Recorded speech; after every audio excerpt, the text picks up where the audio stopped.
cargo policial militar é um conjunto de deveres e responsabilidades cometidos a um policial do serviço ativo e na reserva? Não. O cargo é só para quem exerce o serviço ativo. Isso aqui está errado. A função policial militar é exercício das obrigações inerentes a cargo? Sim. A função ela é derivada do cargo. Beleza. O militar não pode receber encargos? Errado. Não, o militar pode receber encargos? Pode. Né? Eu recebi muito quando eu era oficial. O civismo e o culto às tradições históricas é considerada manifestação essencial do valor policial? Sim, tem várias, né? Dá uma lida, pessoal, isso sempre cai. E pergunta isso, viu? Sempre pergunta essa questãozinha aqui, você não pode errar. O sentimento de dever, o pudonô é orgulho, né? E o decoro da classe impõe a cada um dos integrantes a conduta moral e profissional irrepreensíveis, com observância dos seguintes preceitos éticos, e dentre eles encontramos respeito à dignidade da pessoa humana. Sim, né? Entre os preceitos éticos eu tenho a dignidade da pessoa humana, isso aqui está correto. O policial militar da ativa é permitido comercializar e tomar parte da administração? Não é permitido. A gente sabe que isso está errado. Os deveres policiais militares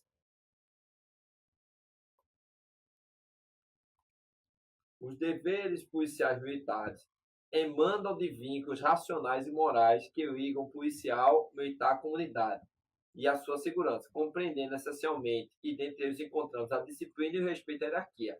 E dentre os deveres policiais militares encontramos a disciplina e o respeito à hierarquia. Isso aqui está correto. Vamos lá.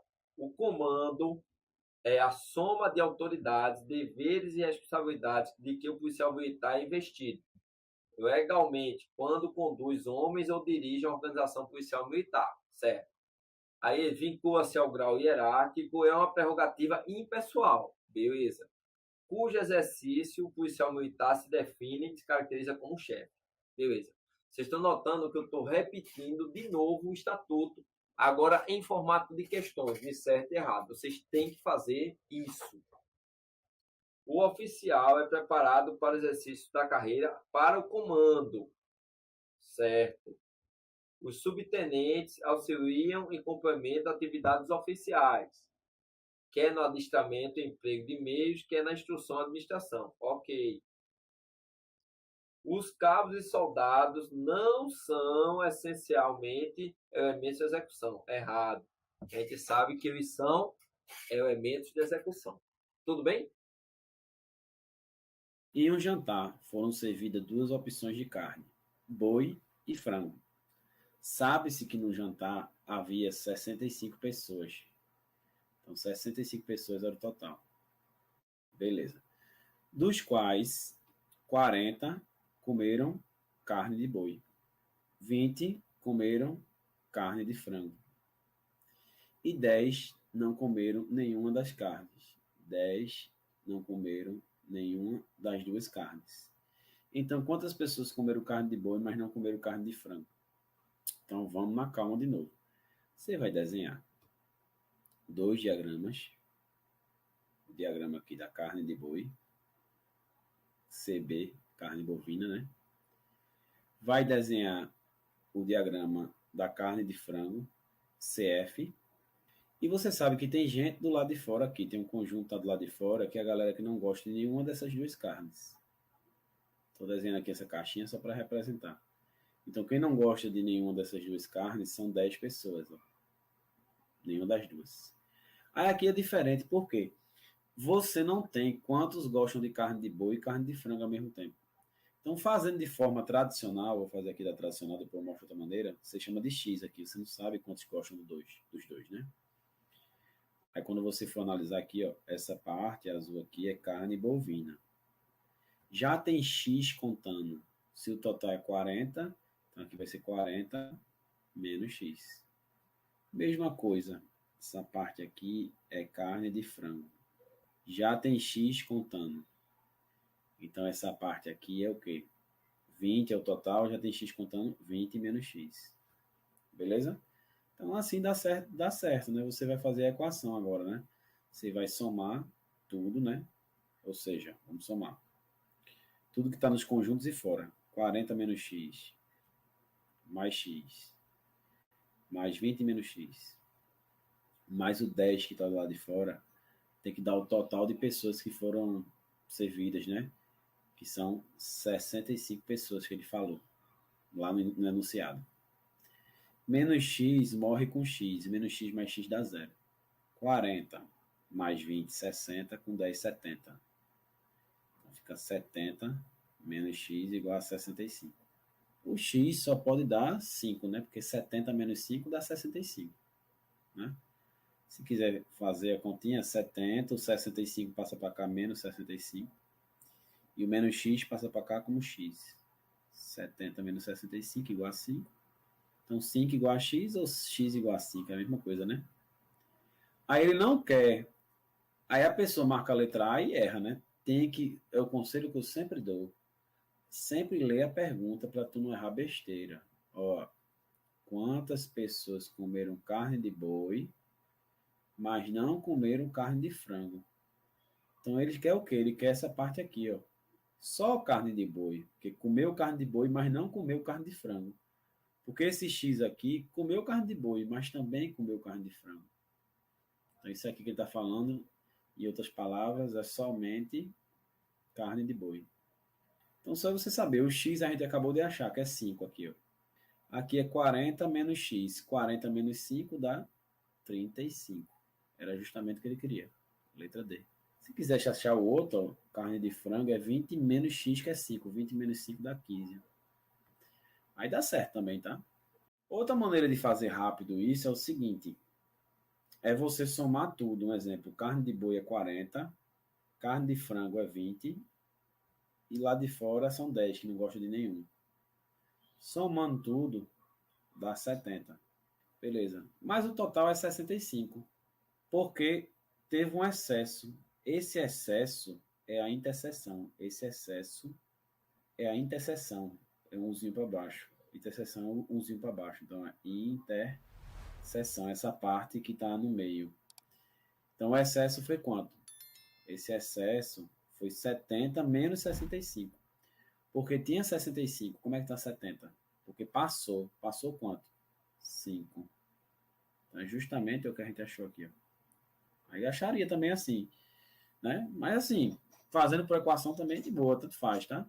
Mas assim, por que isso é um excesso? Porque quando você pega o conjunto carne de boi, contou, que é 40, e quando você conta carne de frango, contou, que é 20, você percebe que contou duas vezes essa parte aqui, contou tanto em carne de boi quanto em carne de frango, então isso gerou o quê? Um excesso.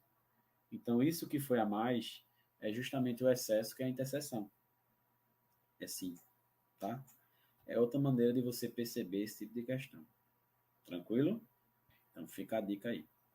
Um grupo de 200 pessoas respondeu uma pesquisa sobre a preferência entre dois produtos. Destas pessoas, 160 optaram pelo produto X e 80 optaram pelo produto Y. Sabendo que todas as 200 pessoas optaram por pelo menos um dos produtos, ou seja, não tem ninguém de fora, todo mundo vai estar dentro desses conjuntos.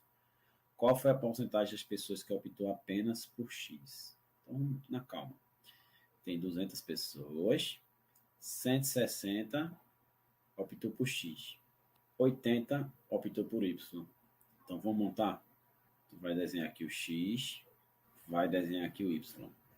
Não vai ter ninguém lá de fora, não precisa me estressar. Em vez de fazer pelo aquele X na interseção, eu nem ia chamar de X aqui, porque o conjunto é X, eu ia chamar de outra letra, A, por exemplo. Pode fazer daquele outro jeitinho, mas eu vou fazer pelo excesso, como eu disse a você. O X é 160 e o Y é 80. Quanto somar isso aqui, vai dar 240. Só que o total é 200. Então, qual foi o excesso? O excesso foi 40, né? Que é 240 menos 200. Então, o excesso é 40. Então, esse 40 é justamente essa interseção aqui, ó. Porque foi contado duas vezes. Aí, agora, de boa, tu faz, ó, esse conjunto X aqui, ó, ele é 160. Já tem 40, então aqui é 160 menos 40 dá 120. Beleza?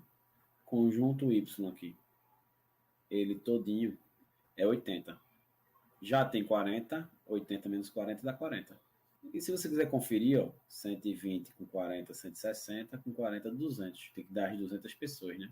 Aí ele pergunta aqui, ó, qual foi a porcentagem de pessoas que optou apenas pelo produto X? Então, apenas por X. Então, ó, apenas X é esses caras aqui, ó, 120, ó, apenas X. Que porcentagem é essa em relação ao total, que é 200? 120 em relação a 200. Pode fazer uma regra de 3, né? 200 está para 100%. 120 está para A. Porque já tem X e Y aí para não confundir. Aí ficaria 200 vezes A é igual a 120 vezes 100, que é 120 acrescido de 2 zeros. Não é isso? Então, multipliquei assim. Corto 2 zeros aqui, 2 zeros aqui. Então, A é 120 dividido por 2, que é 60%. Letra C. Pode fazer assim por regra de 3, ou poderia fazer assim. Tem gente que faz assim. Esse 120 em relação ao total é uma razão. 120 em relação a 200. É quanto em porcentagem? Só era você dividir por 2 em cima e por 2 embaixo, que forçaria a aparecer o denominador 100, que é o denominador da porcentagem. Ó. 120 por 2 dá 60 e 200 por 2 dá 100. Ó. 60 por 100 é 60%. Então seria outra lógica aí. Após 3 minutos de realização da anestesia por bloqueio do nervo alveolar inferior em um paciente ansioso, ele pede para aguardar mais um pouco para dar início ao procedimento, pois ainda não está sentindo a pele da região do ângulo mandibular anestesiada. Nesse caso, você explica que isto é causado pela ansiedade e complementa a anestesia do nervo alveolar inferior? Não. Vai aguardar mais um tempo para que essa região também se torne anestesiada? Não. Essa técnica realmente não leva à anestesia da região citada. Irá complementar a técnica com anestesia do nervo milioideu. Isso é causado pela ansiedade e solicita que o paciente respire fundo por alguns momentos para que a anestesia se instale corretamente. Gente, ângulo da mandíbula não é... A região do ângulo da mandíbula não é anestesiada pela técnica do nervo alveolar inferior. Então, essa técnica não vai levar à anestesia da região citada. Se ele quer anestesia da pele, do ângulo da mandíbula ali embaixo, tem que ser nervo facial, né? Então, não é com o alveolar inferior que isso vai se tornar adormecido, não. Em relação à anestesia tópica, assinale a alternativa correta. A anestesia tópica tem pouca profundidade, funcionando mais como placebo. A probabilidade de ocorrência de reações alérgicas com anestésico do grupo éster, como anestésicos tópicos, é grande, o que, de certa forma, limita seu uso. A prilocaína é o único anestésico do grupo das amidas com propriedades anestésicas quando utilizada topicamente. Pelo risco de intoxicação e pela ausência de comprovação de sua eficiência, os anestésicos tópicos não são recomendados. O risco de intoxicação por dose excessiva com o uso de anestésicos tópicos do tipo amida é maior do que o dos tipo ésteres. Isso é um fato. Tá? Letra E. É uma informação importante que a questão nos traz a oportunidade de lembrar. Centros de especialidades odontológicas são estabelecimentos de saúde participantes do Cadastro Nacional de Estabelecimentos de Saúde, classificados como clínica especializada ou ambulatório de especialidade. Existem 3 tipos de CEL e cada um deles recebe um valor de incentivo para implantação e custeio repassado pelo Ministério da Saúde. Qual é a alternativa correta em relação ao custo de implementação, número de cadeiras e incentivo mensal para o CEL? Alternativa A, implementação, 60 mil para o CEL tipo 2, de 4 a 6 cadeiras odontológicas, incentivo mensal de 11 mil. B, 120 mil para a implantação do CEL tipo 3, acima de 7 cadeiras, incentivo de 8.250. C, implementação 75 mil para o CEL tipo 1, com 3 cadeiras odontológicas, incentivo mensal de 19.250. D, implementação de 60 mil para o CEL tipo 1, com 3 cadeiras odontológicas, incentivo mensal de 8.250. Questãozinha ferrada, questão chata, questão decoreba, questãozinha da nossa banca. Qual a alternativa correta da questão 20? Vamos lá. Não dá nem para a gente ir pelo número de cadeira, que é o mais fácil, né? Se a gente fosse ali pelo número da cadeira, excluindo pelo número de cadeira, não vai adiantar. Convencidos? Exatamente, implementação 60 mil para o CEL tipo 1, com 3 cadeiras, incentivo mensal de 8.250.